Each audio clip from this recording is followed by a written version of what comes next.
O vídeo que você está assistindo é um dos vários materiais disponibilizados gratuitamente pelo projeto Espiritizar e que são patrimônio do movimento espírita e da humanidade. Na descrição do vídeo, você encontra indicação de outros materiais relacionados a este assunto.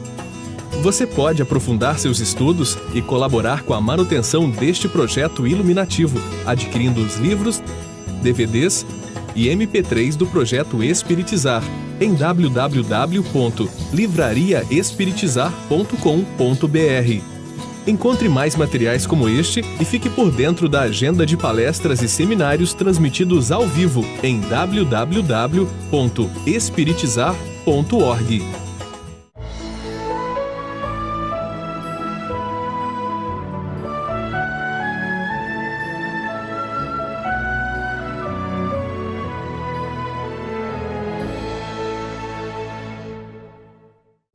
Olá, seja bem-vindo ao programa Espiritizar. Concluiremos na videoaula de hoje a primeira série sobre mediunidade com Jesus e veremos a última etapa para sermos médiuns aprendizes de Jesus. Confira. Hoje nós teremos a nossa última aula dessa primeira parte, a prática da mediunidade com Jesus. E estamos já na nossa oitava parte do caminho do aperfeiçoamento interior.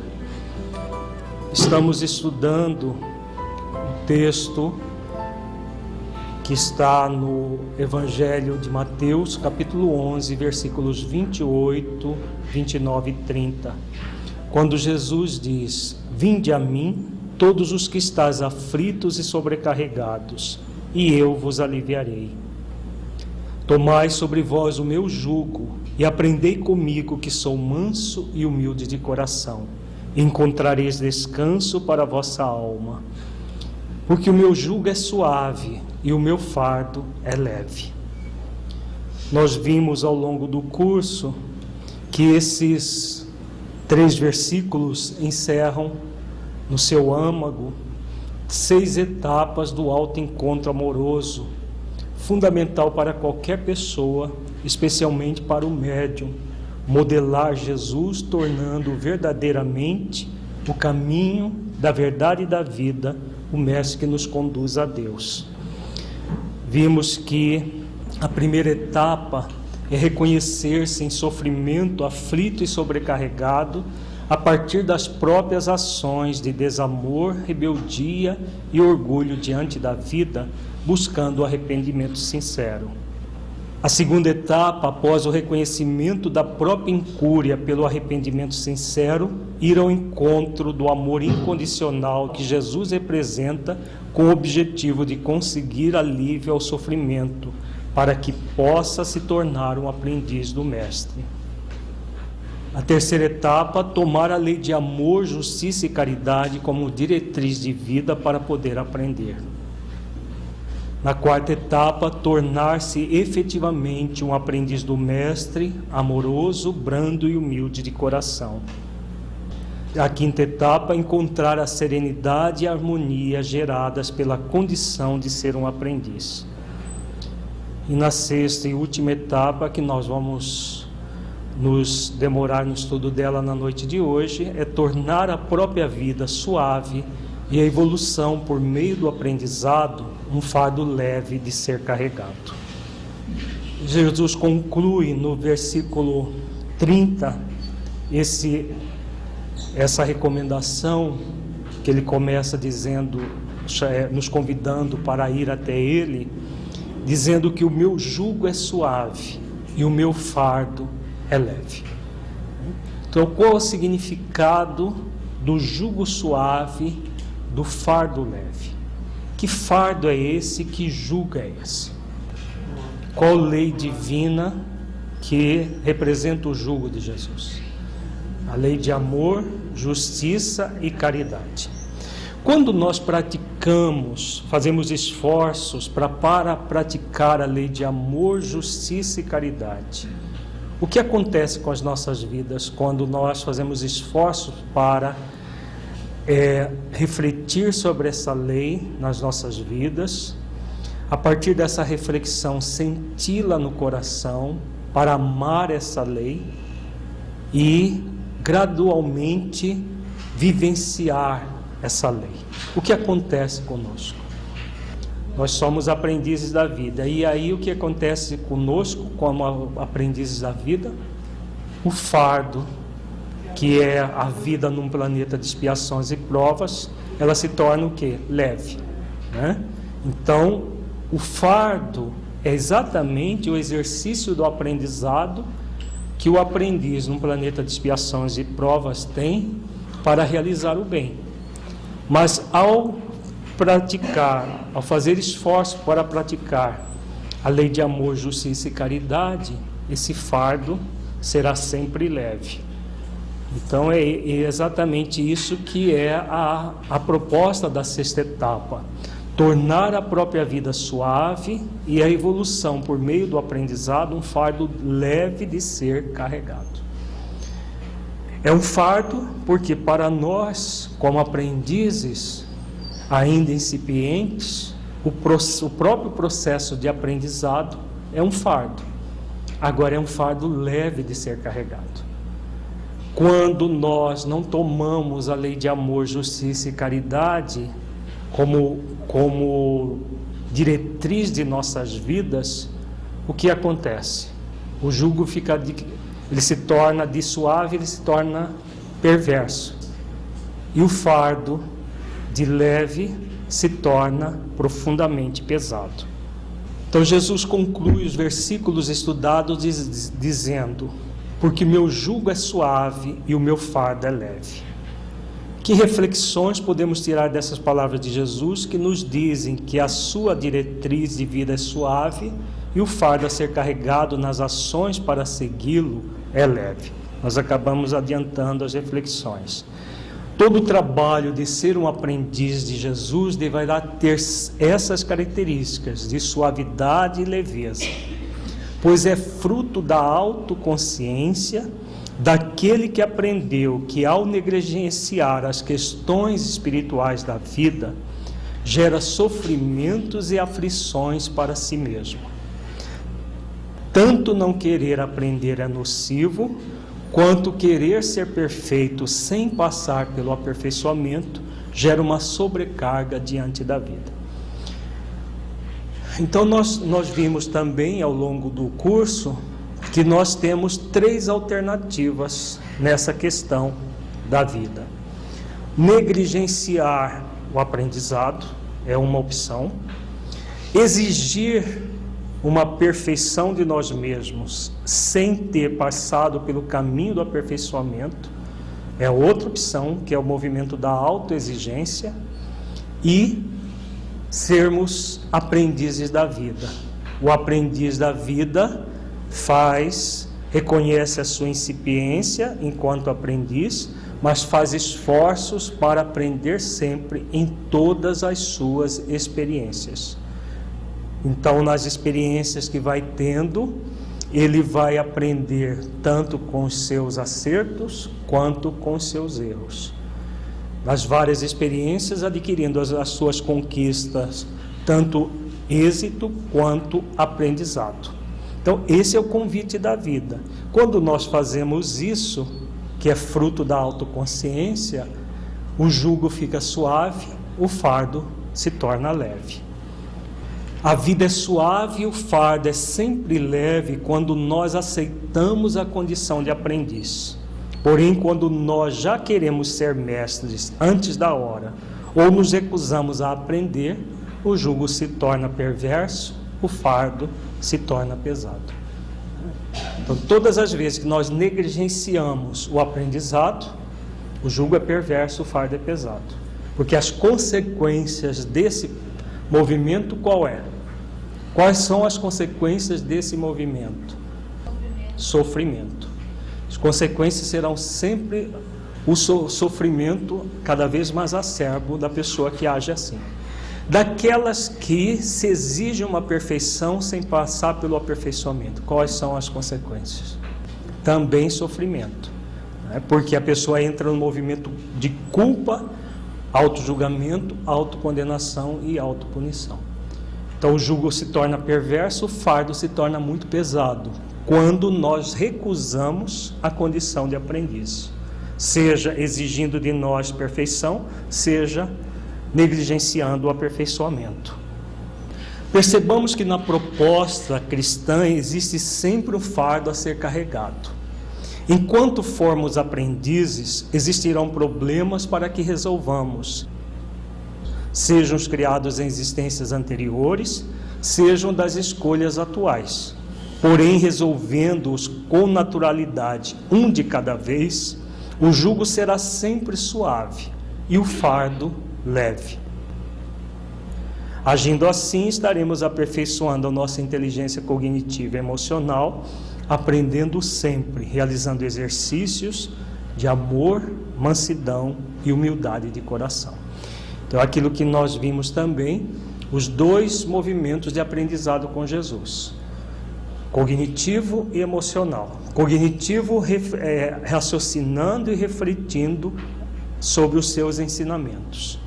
E emocional, a partir das reflexões, buscando sentir no coração os seus ensinamentos.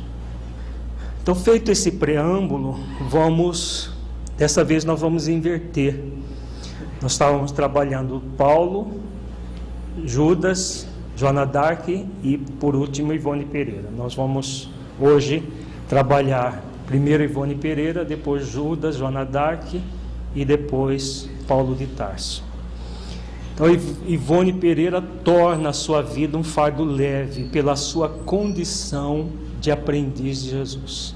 Nós vimos ao longo do curso que Ivone Pereira teve uma vida de misto de expiações e provas, pela sua condição de suicida por duas vezes seguidas, um espírito bastante rebelde frente às leis divinas, e que reencarna na sua última existência. Hoje ela está na dimensão espiritual. Na sua última existência, reencarna para expiar os débitos passados e provar que ela tinha realmente reconhecido a sua condição e que comprometeu-se com a mediunidade com Jesus.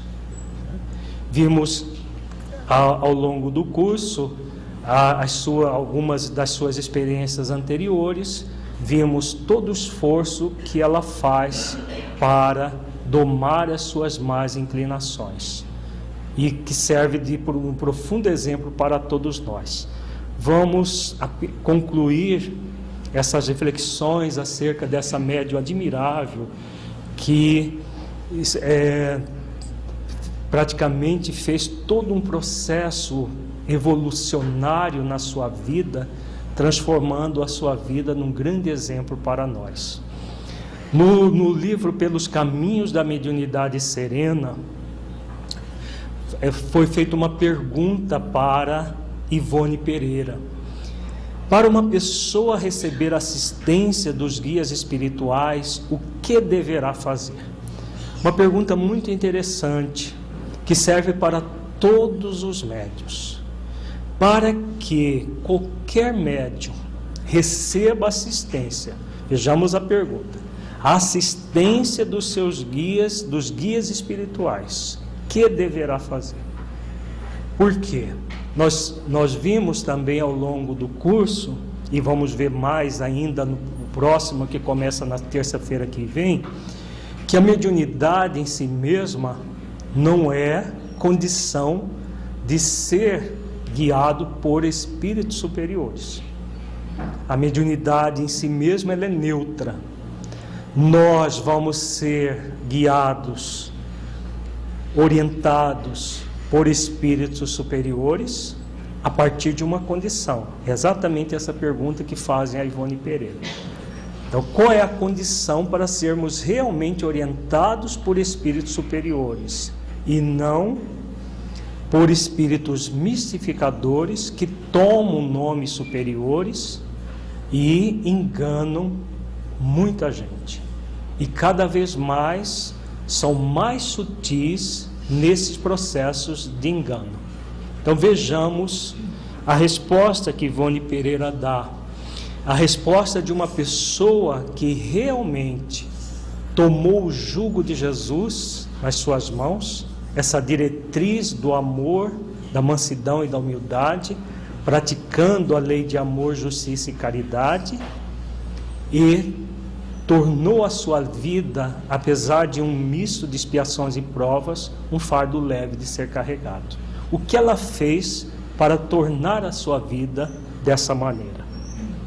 Vejamos a resposta dela. Nós temos de fazer uma evocação. Leva-se em conta também a dedicação à doutrina e aos conselhos doutrinários que recebemos do alto. Isso não foi um privilégio para mim. Deu-se comigo porque eu quis. Eu tive vontade de me dedicar. A minha vida foi inteiramente dedicada à doutrina espírita. Sempre obedeci com muito empenho os conselhos da doutrina e as advertências dos guias. Então aqui está a chave para receber a assistência dos guias espirituais, dos benfeitores espirituais que nos orientam os médiuns. A evocação. O que é essa evocação? Colocar-se como aprendiz da vida e, nós já vimos isso também, sinceridade de propósitos. A sinceridade de propósitos e o médium realmente dócil, que se coloca como aprendiz da vida, vai evocar a presença dos benfeitores espirituais, dos espíritos superiores. É essa condição, não é chamar simplesmente e fazer exatamente o contrário disso. Aí ela diz, leva-se em conta a dedicação à doutrina. Então a sinceridade de propósitos tem a ver com isso, a dedicação à doutrina, aos conselhos doutrinários que recebemos do alto. Por quê? Os espíritos superiores, o que eles querem dos médiuns? Que eles se auto-aprimorem, que eles evoluam. Primeiramente são os médiuns que devem evoluir, não aqueles que os médiuns servem. O que os médiuns servem é consequência da evolução dos médiuns. Então, os conselhos doutrinários que os espíritos superiores dão através dos médiuns é para quem, em primeiro lugar? Para os próprios médiuns. E aí que Ivone fala, ela recebeu muitos conselhos doutrinários, que não foi um privilégio, não é privilégio para médium algum, mas que ela quis se dedicar. Ela quis, ao receber os conselhos, ela utilizou com muito esforço e muita dedicação na própria vida. E ao utilizar com essa vontade de se dedicar, a utilizar de todos os conselhos dos espíritos, principalmente no caso da Ivone Pereira, Dr. Bezerra de Menezes, o espírito Charles, que foram os dois grandes tutelares dela durante toda a sua existência, e vários outros também, Bittencourt Sampaio, em menor escala, mas principalmente o Dr. Bezerra de Menezes e o espírito Charles, que tinha sido pai dela na última existência que ela se suicidou, que não foi romanceada. Então, ela teve vontade de se dedicar e se dedicou. A minha vida foi inteiramente dedicada à doutrina espírita. Sempre obedeci com muito empenho os conselhos da doutrina e as advertências dos guias. Então, isso que garantiu para Ivone Pereira ser a médium que ela foi. Sair daquela condição que nós estudamos ao longo desse curso e se tornar, fazer com que a vida dela de expiações e provas se tornasse uma missão. Ela fez isso. Ela não foi uma médium missionária que nasceu com a missão porque já era um espírito evoluído. Ela fez da própria vida uma missão porque, como ela diz aqui, porque eu quis, eu tive vontade de me dedicar. Muitos, ao observar a vida de Ivone Pereira, se interrogam: mas quem sou eu para ser igual a Ivone Pereira? Eu não tenho mínima capacidade. Como não? Como que nós não temos capacidade para fazer o que Ivone Pereira fez? Porque ela não era um espírito redimido, muito pelo contrário, nós vimos as condições de onde ela saiu. Agora, o que diferencia Ivone Pereira de muitos médiuns? O que diferencia esse esforço de vontade, o esforço da vontade, o esforço continuado, paciente, perseverante em função da renovação, tá? Excelente pergunta da Alba. Por que muitos médiuns, em vez de praticar essa docilidade, essa obediência como Ivone Pereira praticou durante a vida toda, em vez disso se rebela e atribui as próprias dificuldades que tem, às vezes até a mediunidade, mesmo sabendo teoricamente que a mediunidade é neutra e que nós vamos receber os frutos de acordo com a forma como nós nos conduzimos. Então, por que acontece isso? Exatamente pelo contrário daquilo que Ivone Pereira fez. Então ela se deu a oportunidade de renovação pelo amor, pela mansidão e pela humildade, fazendo exercícios.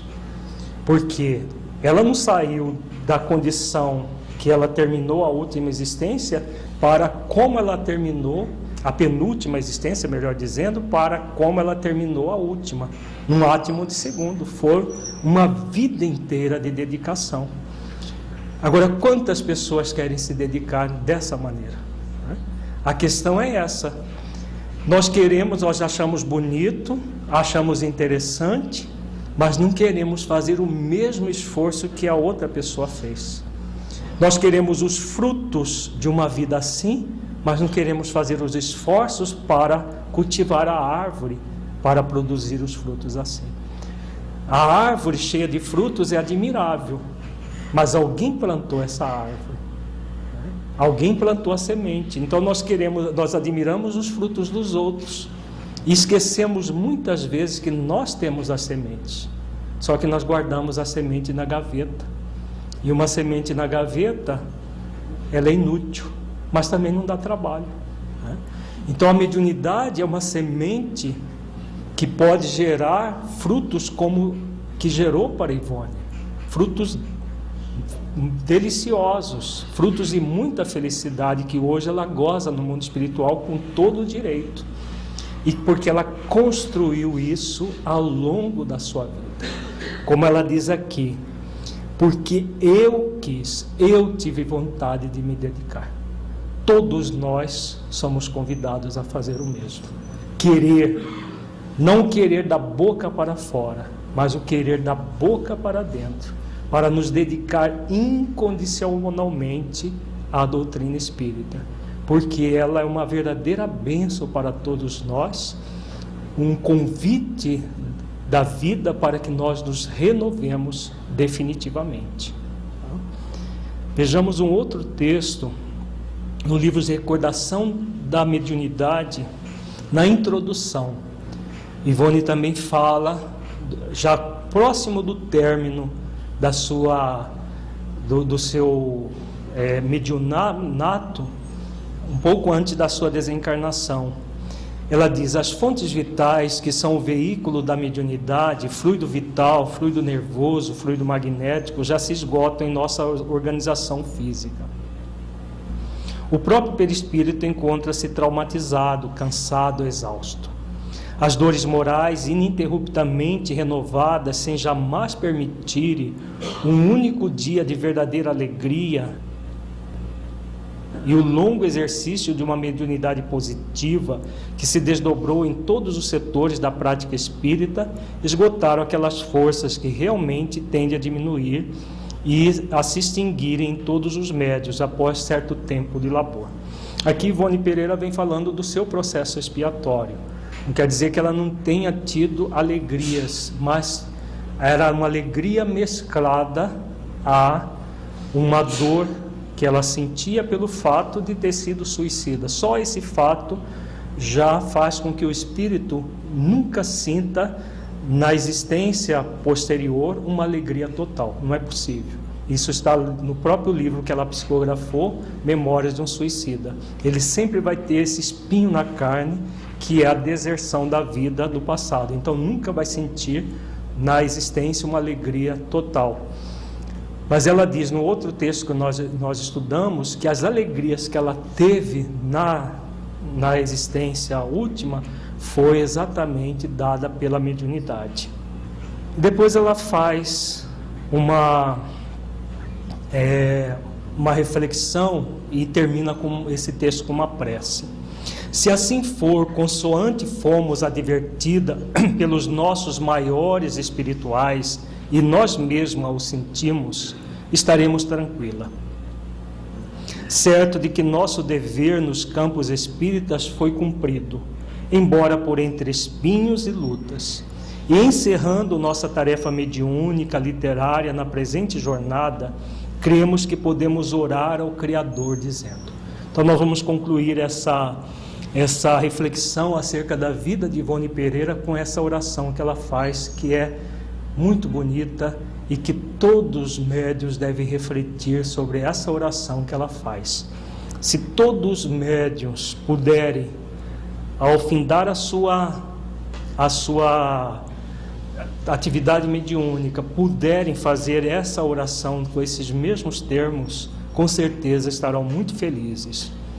Ela diz: obrigada, meu Deus, pela bênção da mediunidade, que me concedeste como ensejo para a reabilitação do meu espírito culpado.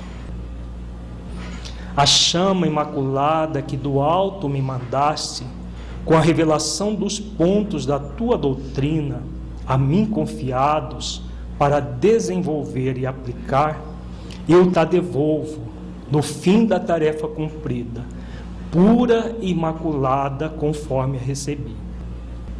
Amei-a e respeitei-a sempre. Não adulterei com ideias pessoais, porque me renovei com ela a fim de servir. Então vejamos algumas palavras-chave dessa primeira parte da oração. A mediunidade como uma bênção, que me concedeste com ensejo para a reabilitação do espírito culpado. Depois ela diz: a doutrina a mim confiados, os pontos da tua doutrina a mim confiados para desenvolver e aplicar. Então cabe a nós desenvolvermos os estudos, reflexões sobre a doutrina para senti-la, amá-la no coração e poder praticá-la. E ela diz: no fim da tarefa cumprida, devolvo pura e imaculada conforme a recebi.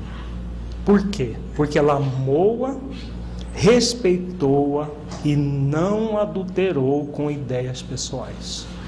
O que nós temos visto no movimento espírita de hoje, muitos médiuns adulterando pontos doutrinários com ideias pessoais. Espíritos mistificadores servindo-se desses mesmos médiuns para adulterarem pontos da doutrina com ideias pessoais. Ideias muitas vezes absurdas, outras vezes mais sutis, não tão absurdas, mas que trazem sofismas, trazem verdades, e as pessoas se conduzindo, tanto médiuns quanto espíritos, e muitas pessoas seguindo essas falácias, essas ilusões. Agora, por que Ivone Pereira não adulterou a doutrina com ideias pessoais? Porque me renovei com ela a fim de servi-la. Então essa é a grande condição, renovarmos-nos com a doutrina, né? Com os postulados da doutrina, com os ensinamentos dos espíritos superiores que passam pelos médiuns, pelos atendimentos dos espíritos sofredores, que servem de exemplos para que o médium reflita: se eu não desenvolver a doutrina em mim, eu poderia estar nesta condição no mundo da dimensão espiritual, precisando de ajuda, como essa pessoa está precisando de ajuda nesse momento. Então, em qualquer situação, seja no atendimento aos espíritos superiores, seja no atendimento dos espíritos ainda em sofrimento, o médium é convidado a se renovar com tudo aquilo que ele é instrumento para servir melhor a doutrina, servir melhor o movimento espírita, que deve levar a doutrina espírita avante. Então a Zeila faz um comentário interessante, que em todas as falas da Ivone Pereira nós observamos a humildade, a obediência, a resignação, todo um movimento na direção da vida. Se nós observarmos a vida de Ruth Carolina, de Berta de Somerville, da Andréia em Dramas da Bretanha, nós vamos ver exatamente o contrário disso. Muita rebeldia, muito orgulho, muita indisciplina, muita desobediência. Já no livro Nas Voragens do Pecado, quando ela está na personalidade de Ruth Carolina, o seu irmão, que era que foi o atual guia da última existência, Charles, desencarnado, ele desdobrava do corpo e dava orientações para ela, que ela não seguia. Então, por que Ivone Pereira consegue tudo isso? Porque, como ela diz no texto anterior, porque eu quis. Ela quis humildar o seu orgulho, ela quis amansar a sua rebeldia, ela quis colocar o amor sobre o desamor, se tornando verdadeiramente uma aprendiz de Jesus e realizando esforços na direção do bem. Então ela saiu de uma situação de profunda rebeldia frente à vida para essa situação de profunda obediência aos guias espirituais, depois de muito errar e sofrer no mundo espiritual. Todos nós somos convidados a fazer o mesmo. É um convite da vida. A vida nunca nos impõe nada, nos convida sempre. O grande problema é que nós, muitas vezes, queremos os frutos da vida sem fazer esforços. É aquela lei do nenhum esforço que muita gente quer criar. E reclama que não consegue, que não dá conta, mas na realidade não quer fazer os esforços para conseguir isso. Porque Ivone Pereira, ela saiu realmente de uma profunda rebeldia, de um profundo orgulho, para a mansidão e a humildade por esforço durante uma existência de mais de 80 anos. Todos somos convidados a fazer o mesmo. Ela conclui a sua oração dizendo: não a conspurquei, dela me servindo para incentivo às próprias paixões, nem negligenciei no seu cultivo para benefício do próximo, porque todos os meus recursos pessoais utilizei na sua aplicação. Perdoa, no entanto, Senhor, se melhor não pude cumprir o dever sagrado de servi-la, transmitindo aos homens e aos espíritos menos esclarecidos do que eu o bem que ela própria me concedeu. Então aqui ela conclui, por que ela não conspurcou a doutrina? Porque ela utilizou de todos os recursos pessoais na sua aplicação, da aplicação da doutrina na própria vida, sem servir-se dela, mas utilizando da mediunidade e da doutrina para servir o próximo a partir da própria aplicação do seu próprio aperfeiçoamento. Vamos passar agora rapidamente a questão a Joana d'Arc. Anteriormente, Judas Iscariotes torna a sua vida um fardo leve pela sua condição de aprendiz de Jesus também. Nós vamos estudar alguns trechos do livro Joana d'Arc Médium, de Leon Denis. Leon Denis diz que o que sobretudo caracteriza a Joana é a confiança. Confiança no êxito, confiança em suas vozes, confiança em Deus. No momento da luta, nas horas indecisas da batalha, incute-a em todos os que a seu lado combatem. A fé que tem na vitória tão grande que constitui um dos elementos essenciais do definitivo triunfo. Então aqui nós vemos a mesma confiança que Ivone Pereira tinha, também Joana d'Arc tinha, nas vozes, nos espíritos que a direcionavam num processo de profunda obediência aos guias espirituais. Sua vida inteira se nos apresenta impregnada dessa confiança, seja na prisão, seja na presença dos juízes. Ela acredita sempre na libertação final, afirma-o continuadamente com segurança. As vozes lhe disseram que seria libertada por uma grande vitória. Nessas palavras havia apenas uma figura de linguagem, tratava-se realmente do martírio. Então era a grande vitória de Judas Iscariotes sobre si mesmo.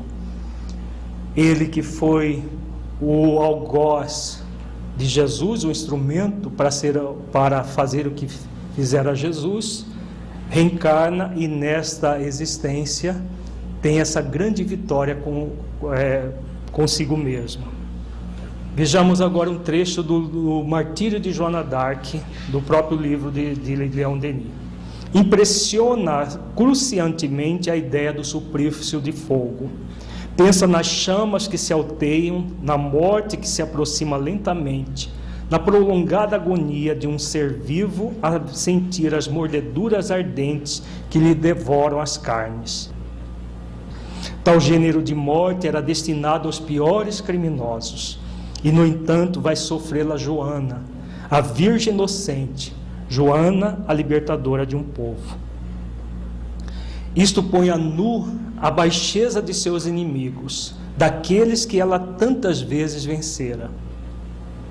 Em lugar de lhe render a coragem ao gênio, as homenagens que os soldados civilizados dispensam aos adversários que a má sorte lhes faz cair nas mãos, os ingleses reservam para Joana, depois dos mais atrozes maus-tratos, ignominioso fim.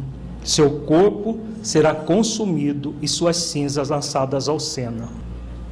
Não lhe permitirão repousar num túmulo, onde os que a amaram possam ir chorar, depositar flores, praticar o tocante culto da saudade. Fazem-na entrar na carreta sinistra e a tétrica procissão se encaminha para o local do suplício. 800 soldados ingleses a escoltam. Imensa multidão consternada se comprime para vê-la passar. O cortejo desemboca na rua Ecuyer, na praça do Vieux-Marché, onde se erguem 3 palanques. Os prelados e oficiais tomam lugar em 2 deles. O cardeal de Winchester, revestido da púrpura romana, ocupa seu trono. Lá estão também o bispo de Beauvais e de Bolonha, todos os juízes e os capitães ingleses. Entre os palanques avulta fogueira, de aterradora altura. É um monte de lenha dominando toda a praça. Querem que o suplício seja longo, a fim de que a Virgem vencida pela dor grite implorando graça, renegue a sua missão e de suas vozes. Leem o libelo acusatório, composto de 70 artigos, nos quais se acumulou tudo quanto o ódio mais venenoso pode imaginar para desnaturar os fatos, iludir a opinião e fazer da vítima um objeto de horror. Joana se ajoelha. Nesse solene momento, em presença da morte que se avizinha, sua alma se desprende das sombras terrenas e entrevê os esplendores eternos. É muito interessante quando a pessoa, no caso, vai passar por um martírio, muitas vezes, até antes do próprio martírio, ela já começa a antever as visões espirituais. Foi o que aconteceu com Joana d'Arc, aconteceu com Joana de Cusa, que nós estudamos também o caso dela aqui. e com Paulo de Tarso nós vamos ver daqui a pouco. Ora em voz alta, profere uma prece extensa e fervorosa, perdoa a todos, a seus inimigos, a seus algozes. Num sublime arroubo do pensamento e do coração, reúne dois povos, enlaça dois reinos. As inflexões de sua voz emocionam vivamente a multidão. De 10.000 peitos ofegantes rebentam os soluços. Os próprios juízes, tigres de feições humanas, Cauchon, Winchester, todos choram. Pouco lhes dura, porém, a emoção. Vê que até os próprios juízes, o bispo, choraram no suplício dela. O cardeal faz um aceno e Joana é amarrada por fios de ferro ao poste fatal. Passam-lhe a volta do pescoço pesada golilha. Ela então se dirige a Isambard de Lapierre e diz: eu vos peço, ide buscar-me a cruz da igreja mais próxima. Quero tê-la erguida bem defronte de meus olhos. Até o último instante, quando lhe apresento a cruz, cobre-a de beijos e de pranto. Aqui a gente vê, né, no psiquismo de Joana d'Arc está Judas, que observa a crucificação, que ele foi instrumento de longe e logo depois vem a suicidar-se. E nesse instante final, ela pede o crucifixo para, nesse movimento de veneração a Jesus, se entregar totalmente.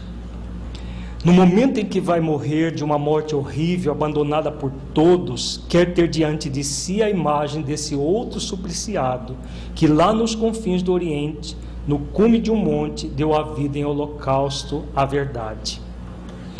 Naqueles minutos graves, a heroína revê toda a sua vida, curta, mas brilhante. Evoca a lembrança dos entes que ama, recorda os dias serenos da sua infância em Dó-Ré-Mi. Não tendo nenhum deles diante da vista, concretizou na imagem do Cristo crucificado suas lembranças, suas ternuras. Dirigiu-lhe o adeus que assim dizia a vida, nos extremos anseios de seu coração despedaçado. Os carrascos põem fogo à lenha e turbilhões de fumaça se novelam no ar. A chama cresce, corre, serpeia por entre as pilhas de madeira. O bispo de Beauvoir acerca-se da fogueira e grita-lhe: abjura! Ao que Joana, já envolvida num círculo de fogo, responde: bispo, morro por vossa causa, apelo do vosso julgamento para Deus. As labaredas rubras ardentes sobem mais e lambe-lhe o corpo virginal. Suas roupas fumegam, ei-la que se torce nas ataduras de ferro. Alguns minutos depois, em voz estridente, lança a multidão silenciosa, aterrorizada, estas retumbantes palavras: sim, minhas vozes vinham do alto, minhas vozes não me enganaram, minhas revelações eram de Deus, tudo o que fiz, fi-lo por ordem de Deus. Suas vestes incendiadas se tornam uma das centelhas da imensa pira. Ecoa um grito sufocado, supremo apelo da Marte de Rouen ao Marte do Gólgota, Jesus. Então Joana d'Arc termina a sua existência passando pela porta estreita, e que Jesus, com toda certeza, veio receber o antigo discípulo do passado, agora redimido nessa existência como Joana d'Arc. O discípulo que no passado se equivocou, depois de passar por uma situação de remorso, do suicídio, ele se renova pelo arrependimento e se redime nessa existência como Joana d'Arc. A trajetória de Judas também é muito próxima de nós. Nós também já falimos muito no nosso passado espiritual e somos convidados a nos renovar pelo amor, como Joana d'Arc se renovou. Todos nós somos convidados.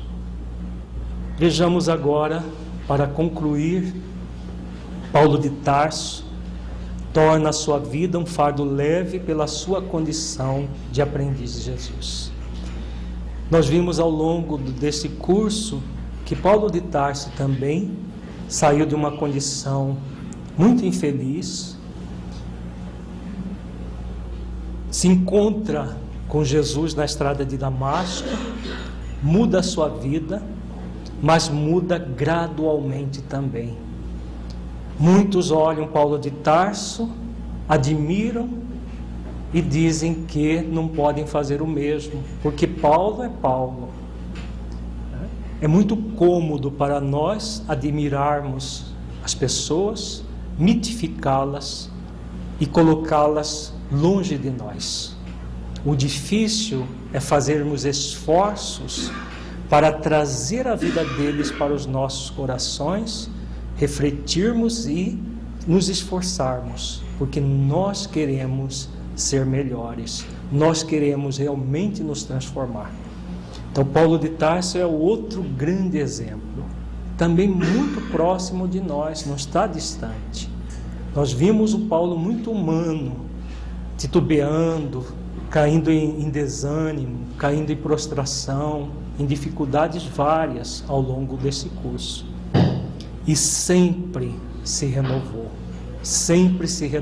em Jesus, porque ele tomou o jugo de Jesus nas suas mãos e se tornou realmente um aprendiz do Cristo.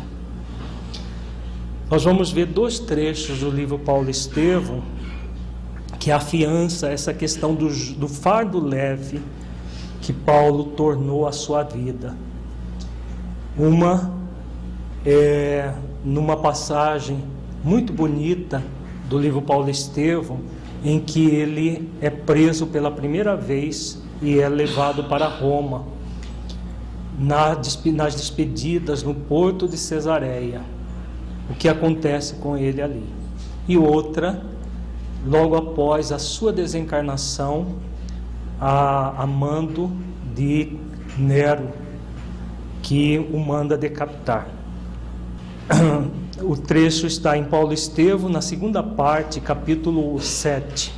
Nós vamos ver um pequeno trecho antes dessa passagem do porto de Cesareia, uma conversa dele com João Evangelista. Em toda parte, lutas sem tréguas, alegrias e dores, angústias e amarguras do mundo, que não chegavam a lhe arrefecer as esperanças nas promessas de Jesus. De um lado eram os israelitas rigorosos, inimigos ferrenhos e declarados do Salvador. Do outro, os cristãos indecisos, vacilantes entre as conveniências pessoais e as falsas interpretações. O missionário tarsense, no entanto, conhecendo que o discípulo sincero terá de experimentar as sensações da porta estreita todos os dias, nunca se deixou empolgar pelo desânimo, renovando a cada hora o propósito de tudo suportar, agir, fazer e edificar pelo Evangelho, inteiramente entregue a Jesus Cristo. Então aqui nós temos algumas características que Paulo fez esforços durante a existência inteira, sabendo que o caminho em direção a Jesus é um caminho estreito que conduz a uma porta estreita. Todos os dias ele se renovava nessa condição, para tudo suportar, agir, fazer e edificar pelo Evangelho, inteiramente entregue a Jesus Cristo. Todos nós, médiuns, somos convidados a fazer o mesmo. Nasci para uma luta sem tréguas, que deverá prevalecer até o fim dos meus dias. Antes de encontrar as luzes do Evangelho, errei criminosamente, embora com sincero desejo de servir a Deus. Fracassei muito cedo na esperança de um lar. Tornei-me odiado de todos, até que o Senhor se compadecesse de minha situação miserável, chamando-me às portas de Damasco. Então estabeleceu-se um abismo entre minha alma e o passado. Abandonado pelos amigos da infância, tive de procurar o deserto e recomeçar a vida. Da tribuna do Sinédrio, regressei ao tear pesado e rústico. Quando voltei a Jerusalém, o judaísmo considerou-me doente e mentiroso. Em Tarso, experimentei o abandono dos parentes mais caros. Em seguida, recomecei em Antioquia a tarefa que me conduzia ao serviço de Deus. Desde então, trabalhei sem descanso, porque muitos séculos de serviço não dariam para pagar quanto devo ao cristianismo. E saí às pregações. Peregrinei por diversas cidades, visitei centenas de aldeias, mas de nenhum lugar me retirei sem luta áspera. Sempre saí pela porta do cárcere, pelo apedrejamento, pelo golpe dos açoites. Nas viagens por mar já experimentei o naufrágio mais de uma vez. Nem mesmo no bojo estreito de uma embarcação tenho podido evitar a luta. Mas Jesus me tem ensinado a sabedoria da paz interior em perfeita comunhão do seu amor. Essas palavras eram ditas em tom de humildade tão sincera que o filho de Zebedeu não conseguia esconder sua admiração. És feliz, Paulo, disse ele convicto, porque entendeste o programa de Jesus a teu respeito. Não te dou a recordação dos martírios sofridos, porque o Mestre foi compelido a retirar-se do mundo pelos tormentos da cruz. Regozijemo-nos com as prisões e sofrimentos. Se o Cristo partiu sangrando em feridas tão dolorosas, não temos o direito de acompanhá-lo sem cicatrizes. O apóstolo de gentios prestou enorme atenção a essas palavras consoladoras e murmurou: é verdade. Agora vamos ver a passagem que Paulo está sendo levado para Roma, no porto de Cesareia. Está na segunda parte do livro Paulo e Estevão, capítulo 8. O tecelão de Tarso, apoiado ao braço de Lucas, reviu placidamente a tela clara e barulhenta das ruas, afagando a esperança de uma vida mais alta em que os homens pudessem gozar fraternidade em nome do Senhor Jesus.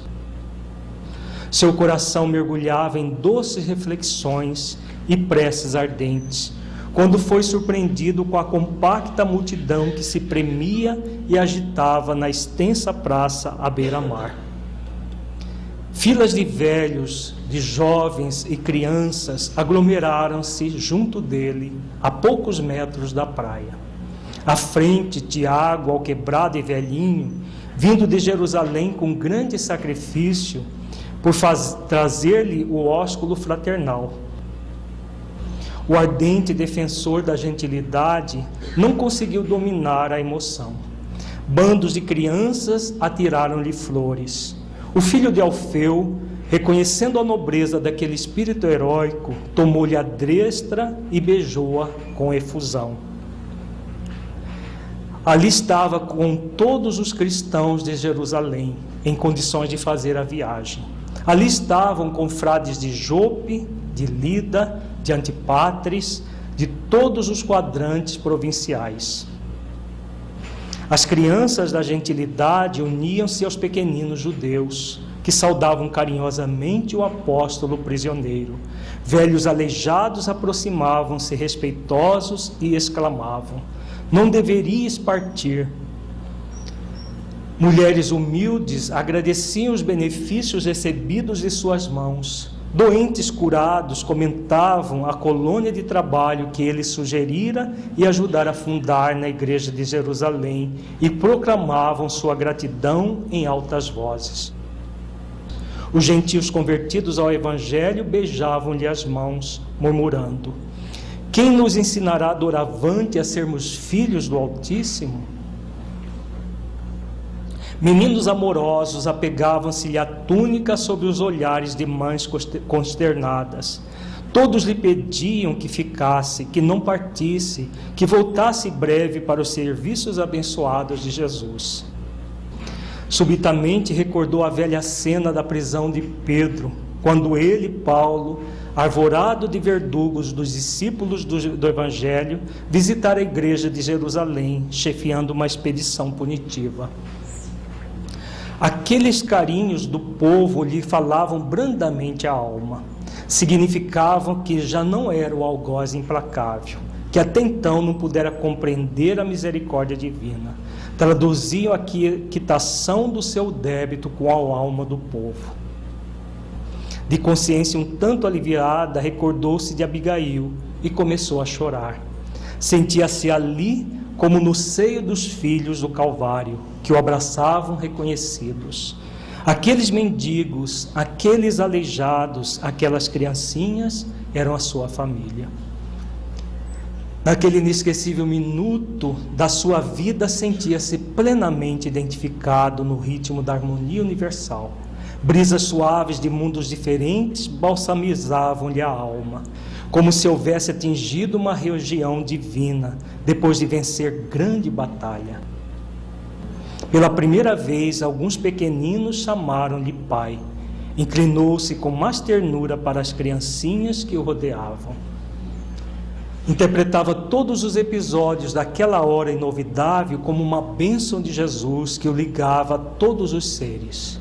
À sua frente, o oceano em calma assemelhava-se a um caminho infinito e promissor de misteriosas e inefáveis belezas. O apóstolo dos gentios abraçou os amigos pela última vez. Todos choravam discretamente, à maneira dos sinceros discípulos de Jesus, que não pranteiam sem consolo. As mães ajoelhavam-se com os filhinhos na areia alva, os velhos apoiando-se a rudes cajados, com imenso esforço.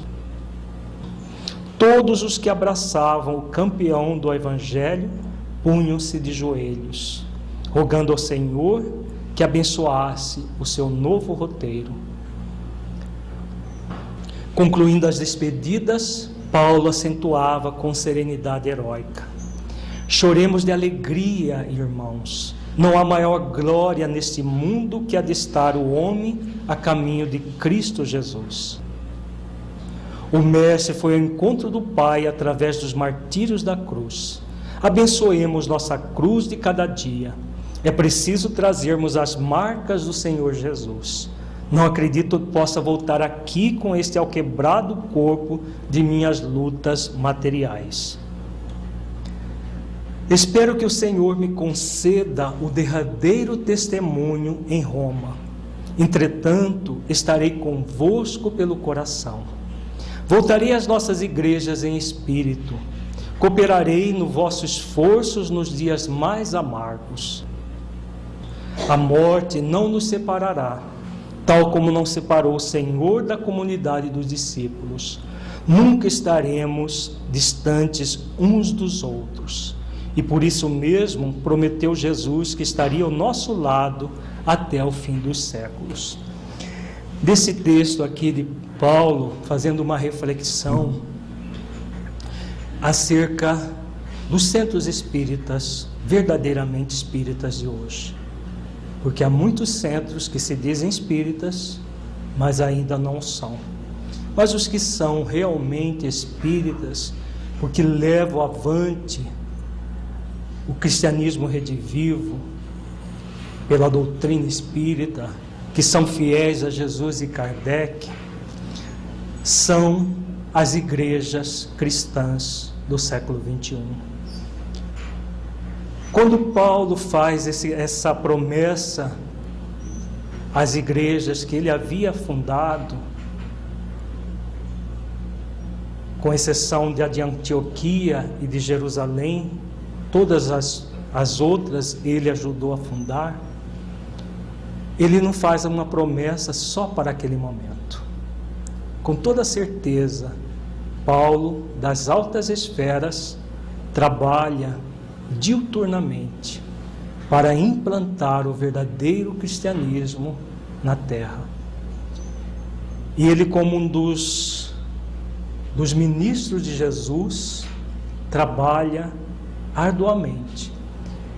Hoje, nos centros espíritas realmente cristãos e que nutre a fidelidade a Jesus e a Kardec, com certeza Paulo visita esses centros em espírito, como outrora visitou as igrejas cristãs em espírito. Nós vamos ver daqui a pouco a primeira visita que ele fez após a morte do seu corpo. Se Paulo visita os nossos centros espíritas, como nós devemos recebê-lo? Como estão os nossos centros espíritas hoje? Será que nós estamos realmente sendo dignos da presença de um Paulo de Tarso? É uma pergunta para que todos nós nos façamos. Será que as nossas atividades na mediunidade têm sido realmente com Jesus? Porque com certeza Paulo estará oferecendo todo o seu carinho, todo o seu amor para os médiuns nessas condições e os centros espíritas que se esforçam para realizar esse caminho de fidelidade a Jesus e a Kardec.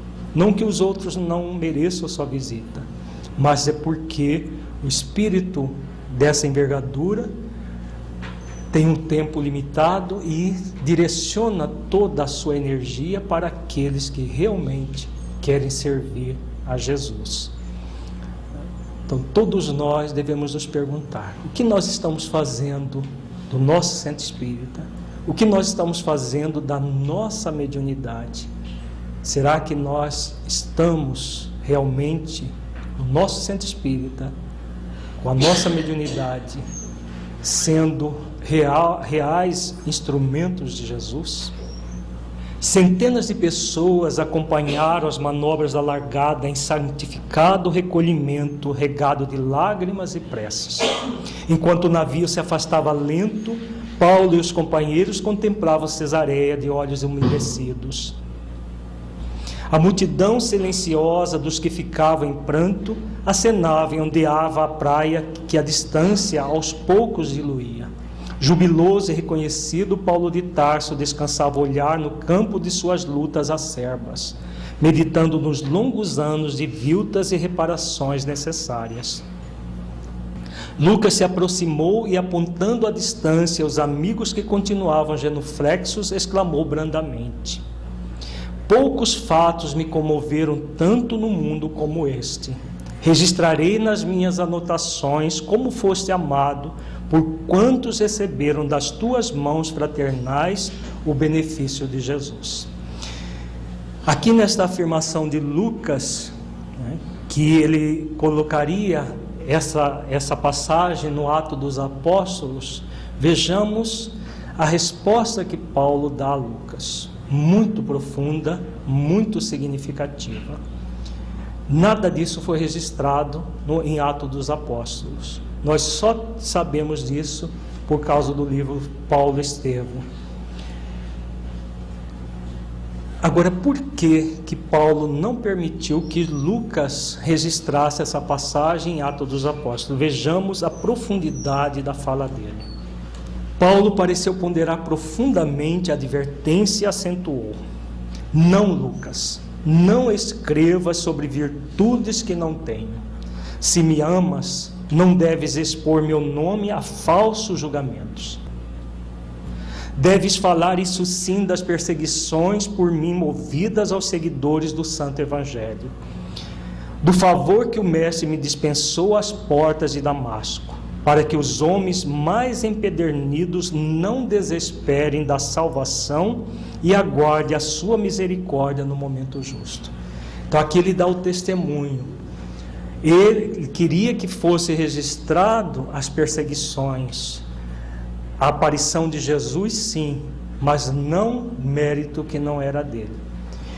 Para que todos nós, ao refletirmos sobre a vida dele, pudéssemos fazer o mesmo, o esforço de renovação que ele fez. Depois ele continua refletindo mais ainda. Citarás os combates que temos travado desde o primeiro instante, em face das imposições do farisaísmo e das hipocrisias do nosso tempo. Comentarás os obstáculos vencidos, as humilhações dolorosas, as dificuldades sem conta, para que os futuros discípulos não esperem a redenção espiritual com repouso falso do mundo. Confiantes no favor incompreensível dos deuses, e sim com trabalhos ásperos, com sacrifícios abençoados, pelo aperfeiçoamento de si mesmos. Então, aqui mais uma reflexão para o futuro, para que no futuro nós não esperássemos a redenção espiritual com repouso falso do mundo, mas com muito esforço, com muita dedicação para o aperfeiçoamento de nós mesmos. Falarás de nossos encontros com os homens poderosos e cultos, de nossos serviços junto dos desfavorecidos da sorte, para que os seguidores do Evangelho no futuro não se arreceiem das situações mais difíceis e escabrosas. Conscientes de que os mensageiros do Mestre os assistirão, sempre que se tornem instrumentos legítimos da fraternidade e do amor, ao longo dos caminhos que se desdobra a evolução da humanidade. E exatamente foi isso que Lucas registrou em Atos dos Apóstolos. Todas as tarefas que Paulo efetivou junto aos homens cultos, juntos ao povo, mostrando que realmente é o trabalho e que é o caminho, o trabalho do bem é o caminho, e que os benfeitores espirituais estarão sempre nos assistindo, nos auxiliando. E depois de longa pausa em que observou a atenção com que Lucas lhe acompanhou os inspirados raciocínios, prosseguiu em tom sereno e firme. Cala sempre, porém, as considerações, os favores que tenhamos recolhido na tarefa, porque esse galardão só pertence a Jesus. Foi Ele quem removeu nossas misérias angustiosas, enchendo o nosso vácuo. Foi sua mão que nos tomou carinhosamente e nos reconduziu ao caminho santo.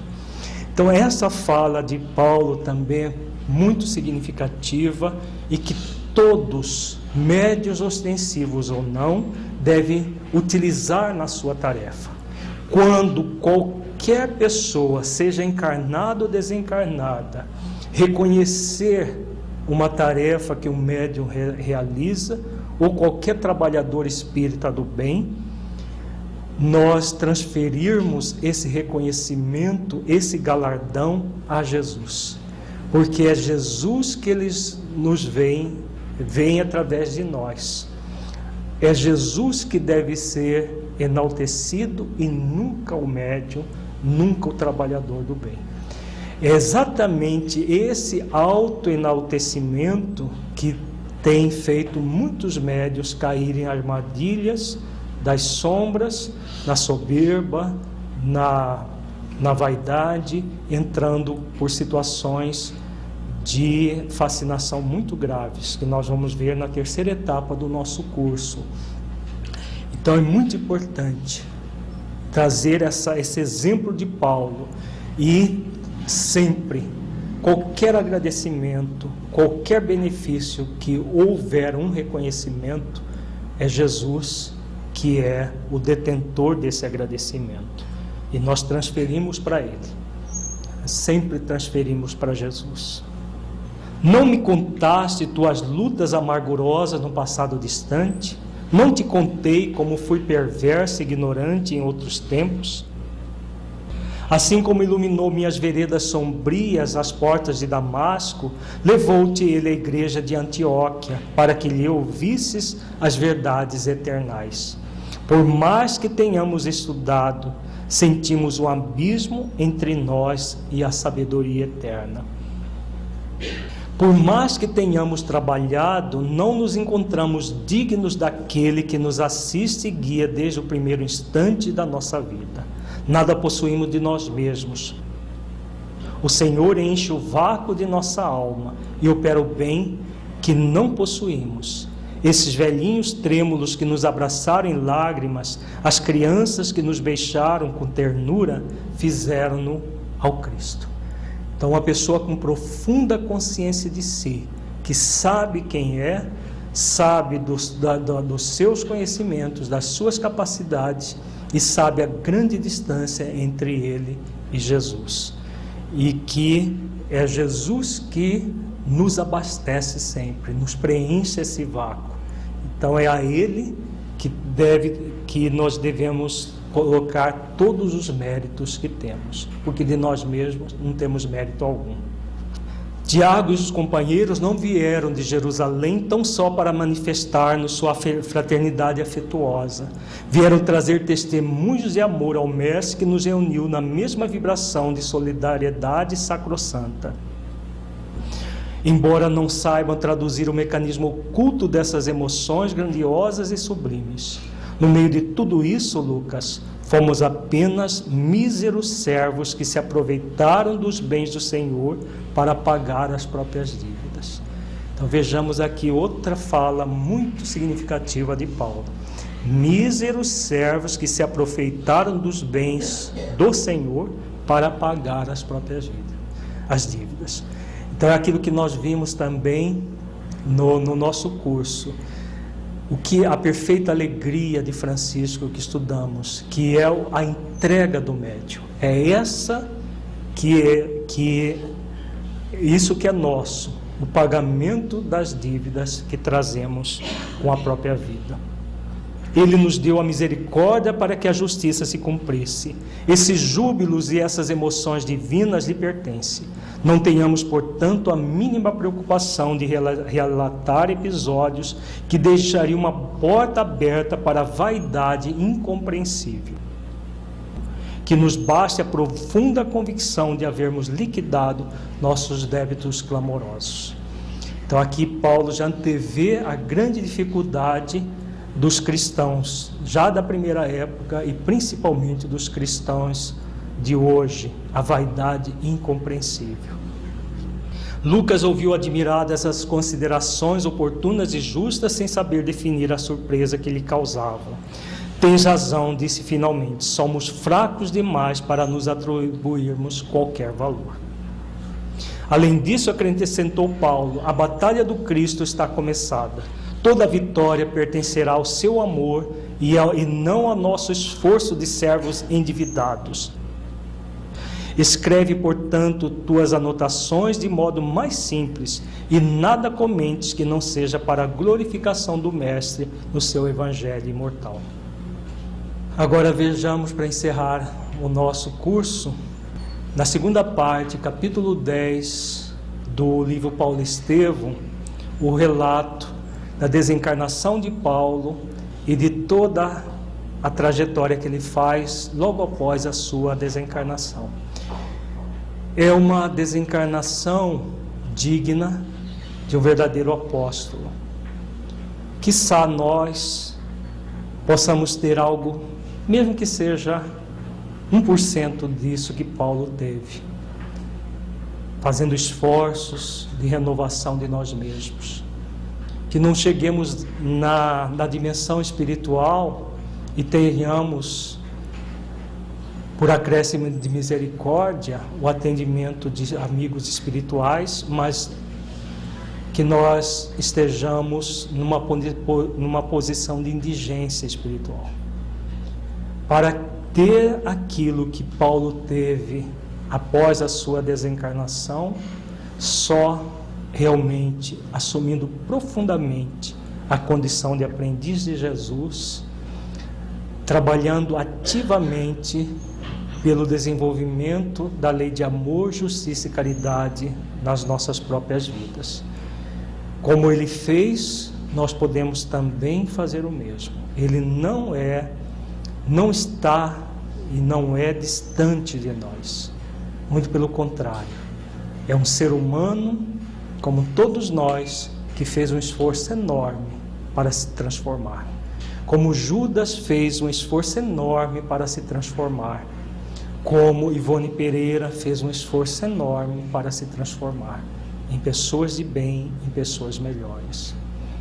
Ao chegar no local indicado, o sequaz de Tigelino desembainhou a espada, mas nesse instante tremeu-lhe a mão, fixando a vítima, e falou-lhe em tom quase imperceptível. Lastimo ter sido designado para este feito, Intimamente não posso deixar de lamentar-vos.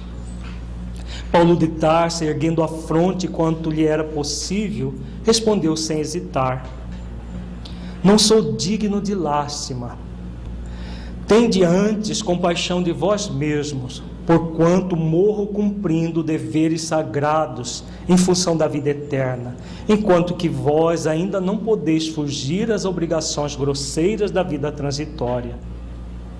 Chorai por vós, sim, porque eu partirei buscando o Senhor da paz e da verdade, que dá a vida ao mundo, ao passo que vós, terminada a vossa tarefa de sangue, tereis de voltar à hedionda convivência dos mandantes de crimes tenebrosos de vossa época. O algoz continuava a fitá-lo com assombro e Paulo, notando a tremura com que ele empunhava a espada, concitou resoluto: não tremais, cumpri vosso dever até o fim. Um golpe violento fendeu-lhe a garganta, seccionando quase inteiramente a velha cabeça que se nevara aos sofrimentos do mundo. Paulo de Tarso caiu redondamente sem articular uma palavra. O corpo alquebrado embolou-se no solo como um despojo horrendo e inútil.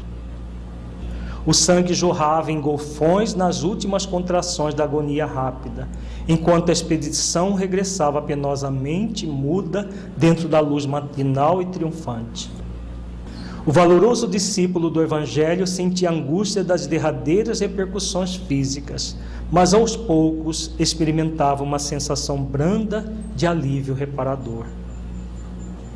Mãos carinhosas e solícitas pareciam tocá-lo de leve, como se arrancassem tão só nesse contato divino as terríveis impressões dos seus amargurosos padecimentos.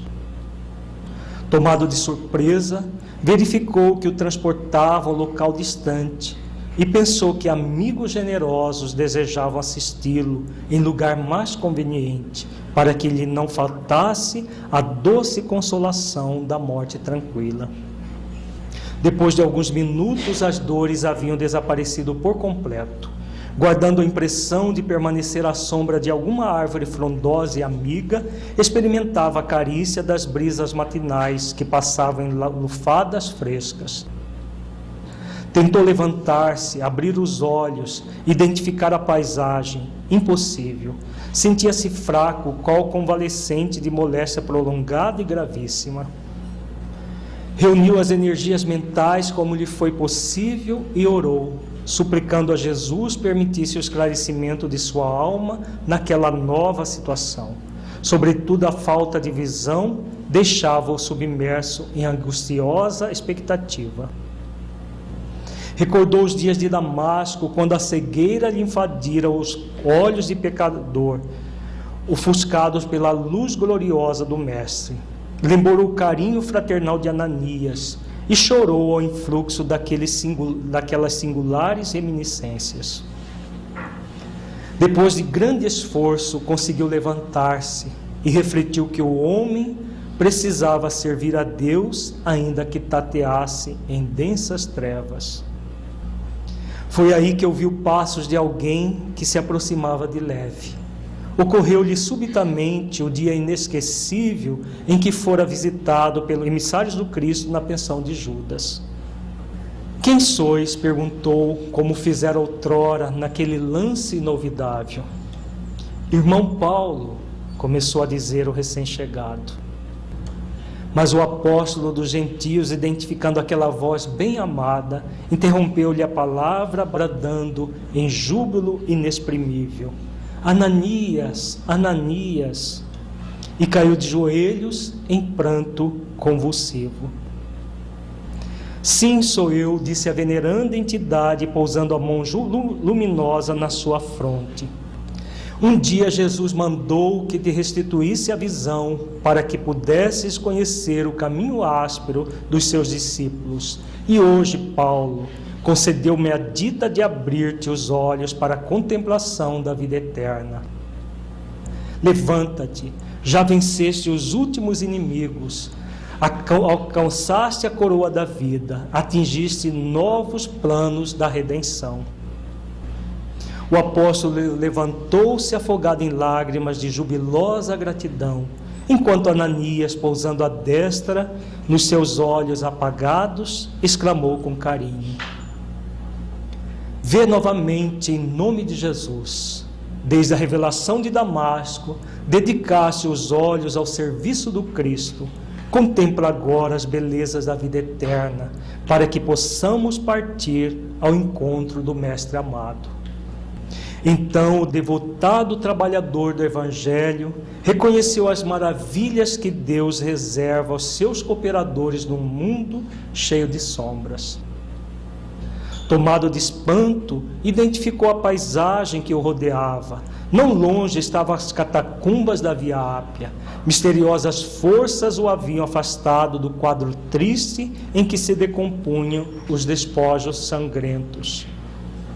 Sentiu-se jovem e feliz. Compreendia agora a grandeza do corpo espiritual, no ambiente estranho aos organismos da terra. Suas mãos estavam sem rugas, a epiderme sem cicatrizes. Tinha a impressão de haver sorvido um misterioso elixir da juventude. Uma túnica de alvura resplandecente envolvia-o em graciosas ondulações. Mal despertava do seu deslumbramento quando alguém lhe bateu levemente no ombro. Era Gamaliel, que lhe trazia um ósculo fraternal. Paulo de Tarso sentiu-se o mais distoso dos seres. Abraçando-se ao velho mestre e Ananias, num só gesto de ternura, exclamava entre lágrimas: só Jesus me poderia conceder alegria igual. Mal não acabara de o dizer, começaram a chegar velhos companheiros de lutas terrenas, amigos de outros tempos, irmãos desvelados que lhe vinham trazer as boas-vindas ao transpor os umbrais da eternidade. Os deslumbramentos do apóstolo sucediam-se ininterruptos. Como se ficasse em Roma à sua espera, todos os mártires das festividades da véspera chegaram cantando nas proximidades das catacumbas. Todos queriam abraçar o generoso discípulo, oscular-lhe as mãos.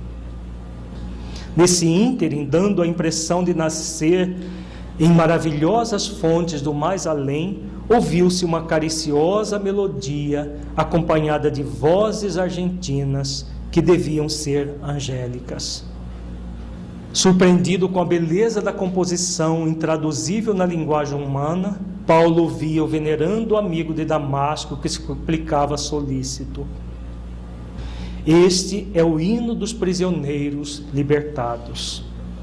Observando-lhe a imensa comoção, Ananias perguntou qual o seu primeiro desejo na esfera dos redimidos. Paulo de Tarso intimamente recordou Abigail e os anelos sagrados do coração, como aconteceria a qualquer ser humano, mas integrado no ministério divino que manda esquecer os caprichos mais singelos, sem trair a gratidão da misericórdia do Cristo, respondeu comovidamente: meu primeiro desejo seria rever Jerusalém, onde pratiquei tantos males, e ali orar a Jesus para ofertar-lhe o meu agradecimento. Tão depressa o disse, e a luminosa assembleia se punha em movimento. Assombrado com o poder da volitação, Paulo observava que as distâncias nada apresentavam agora para suas possibilidades espirituais. De mais alto continuavam fluindo harmonias de sublimada beleza. Eram hinos que exaltavam a ventura dos trabalhadores triunfantes e a misericórdia das bênçãos do Todo-Poderoso. Paulo desejava imprimir à divina excursão o sabor de suas reminiscências. Para esse fim, o grupo seguiu ao longo da Via Ápia até Arícia, de onde se desviou em direção a Putzoles, em cuja igreja se deteve em preces por alguns minutos de ventura inigualável. Daí a caravana espiritual demandou a ilha de Malta, transportando-se em seguida para o Peloponeso, onde Paulo se extasiou na contemplação de Corinto, dando cursos a recordações carinhosas e doces. Inflamados de entusiasmo fraternal, os componentes da caravana acompanhavam o valoroso discípulo no caminho das sagradas lembranças que lhe vibravam no coração. Atenas, Tessalônica, Filipos, Neápolis, Troade e Éfeso foram pontos nos quais o apóstolo estacionara demoradamente, orando com lágrimas de gratidão ao Altíssimo. Atravessadas as zonas da Panfilha e da Cilícia, entraram na Palestina, tomados de júbilo e sagrado respeito. Em todos os caminhos incorporavam-se emissários e trabalhadores do Cristo. Paulo não conseguia avaliar a alegria da chegada a Jerusalém, sob o prodigioso azul do crepúsculo. Obedecendo ao alvitre de Ananias, reuniram-se no cimo do Calvário e ali cantaram hinos de esperança e de luz. Lembrando dos erros do passado amarguroso, Paulo de Tarso ajoelhou-se e elevou a Jesus fervorosa súplica. Os companheiros remidos recolheram-se ao êxtase, enquanto ele, transfigurado em pranto, procurava exprimir a mensagem de gratidão ao Divino Mestre. Desenhou-se então na tela do infinito um quadro de beleza singular. Como se houvesse rasgado a imensurável umbela azul, surgiu na amplidão do espaço uma senda luminosa e 3 vultos que se aproximavam radiantes. O mestre estava no centro, conservando Estevão à direita e Abigail ao lado do coração. Lágrimas abundantes perolavam-lhe o rosto também transfigurado. Abigail e Estevão adiantaram-se. Ela tomou-lhe delicadamente as mãos, num assomo de ternura, enquanto Estevão o abraçava com efusão. Paulo quis lançar-se nos braços dos 2 irmãos de Corinto, beijar-lhe as mãos no seu arrobo de ventura, mas com a criança dócil que tudo devesse ao mestre dedicado e bom, procurou o olhar de Jesus para sentir-lhe a aprovação. O mestre sorriu indulgente e carinhoso e falou: sim, Paulo, sê feliz. Vem agora aos meus braços, pois é da vontade de meu Pai que os verdugos e os mártires se reúnam para sempre no meu reino. E assim, unidos, ditosos, os fiéis trabalhadores do Evangelho da Redenção seguiram as pegadas do Cristo em demanda às esferas da verdade e da luz. Que todos nós, médiuns, ostensivos ou não, trabalhadores de última hora, que somos convidados a trabalhar na seara de Jesus, possamos realmente valorizar essa oportunidade, porque é uma oportunidade, como foi para Judas, Joana d'Arc, para Ivone Pereira, para Paulo de Tarso, uma oportunidade de redenção. Os fiéis trabalhadores do Evangelho da Redenção, seguindo as pegadas do Cristo, em demanda às esferas da verdade e da luz. É um convite para todos nós, sem exceção, que podemos aceitá-lo agora ou muito mais tarde. Muita paz a todos. Afro, você faz a prece? Querido Jesus, abre-se agora nessa noite, Senhor, o compromisso de todos nós com a cruz de nossa redenção interior. Antes, nos inclinávamos a defender as nossas próprias atrocidades, como se fôssemos os donos do mundo, os algozes do teu coração. Mas como Paulo, Senhor, o Senhor veio a Damasco de nossas dores, nos mostrou com clareza as nossas enfermidades e nos auxiliou a ajoelhar para que pudéssemos quedar o nosso orgulho e a nossa vaidade, a fim de que o trabalho do bem nos auxiliasse a sair da cegueira em que nos encontrávamos. Não foi apenas um Ananias que surgiu à nossa frente, mas muitos, trazendo-nos claridades e amparo constante. Recordávamos em nosso coração a saudade de muitas Abigails e de muitos Estevãos, que deixamos por conta de nossas próprias inclinações ao mal. Mas a saudade, a solidão, as dificuldades foram companheiros, Senhor, que nos disciplinaram na rota a ser traçada e amorosamente a vida nos apresentou novos caminhos a seguir. Muito obrigado, Mestre querido, pelas decisões que tomamos e que hoje nos fazem nos encontrar aqui reunidos. Bem sabemos que devemos ainda superar as labaredas e as fogueiras que criamos a nós mesmos. Dizer do alto de nosso coração que estamos a serviço de Deus, sim, e fazer o empenho profundo de transformar as nossas más inclinações